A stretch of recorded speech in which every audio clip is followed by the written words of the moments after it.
एक गांव में एक बूढ़ा चोर रहता था। उसने अपने बेटे को भी चोरी की विद्या सिखाकर चोरी में निपुण कर दिया।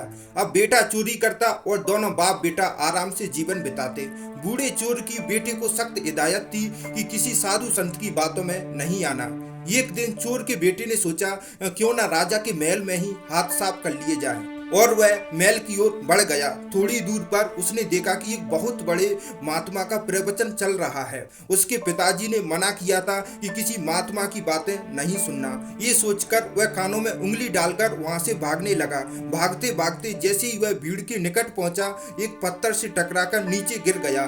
तभी महात्मा जी की आवाज उसके कानों में पड़ी कि कभी झूठ नहीं बोलना चाहिए, जिसका नमक खाओ उसका कभी बुरा मत सोचना, उसको ईश्वर सदैव सुखी बनाए रखता है। वह तुरंत उठा और चोरी करने राजा के महल की ओर चल पड़ा। राजमहल पहुंचकर जैसे ही चोर ने द्वार को पार करना चाहा, तुरंत दरबार ने पूछा, कौन हो तुम?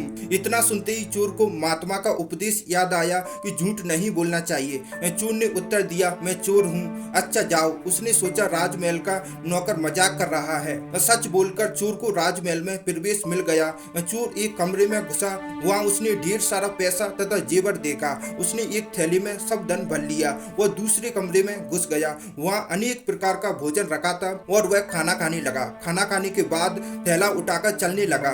तभी महात्मा का उपदेश याद आया कि जिसका नमक खाओ उसका बुरा मत सोचो। उसने सोचा खाने में भी नमक था, अतः मुझे राजा का बुरा नहीं सोचना चाहिए। वह वापस चल पड़ा। पहरेदार ने पूछा, क्या हुआ, चोरी क्यों नहीं की? चोर ने कहा, जिसका नमक खाओ उसकी यहाँ चोरी नहीं करते, इसीलिए सारा धन रसोई में छोड़ आया। तभी रसोई से आवाज आई, चोर पकड़ो, चोर पकड़ो।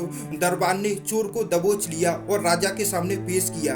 पूछने पर राजा के सामने चोर ने कहा कि मैंने सत्य कहा महाराज कि मैं चोर हूँ, किंतु मैंने आपका भोजन खा लिया। जिसका नमक खाते हैं वहाँ चोरी नहीं की जाती, अतः मैं धन छोड़कर भाग रहा था। चोर के उत्तर से राजा बहुत प्रसन्न हुआ और उसे अपने यहाँ नौकरी दे दी। राजमहल से घर जाकर चोर ने अपने पिता से कहा, देखिए पिताजी, महात्मा की बात मानने के कारण आज मुझे दरबार में नौकरी मिल गई। महात्मा के प्रवचन सभी का कल्याण करते हैं।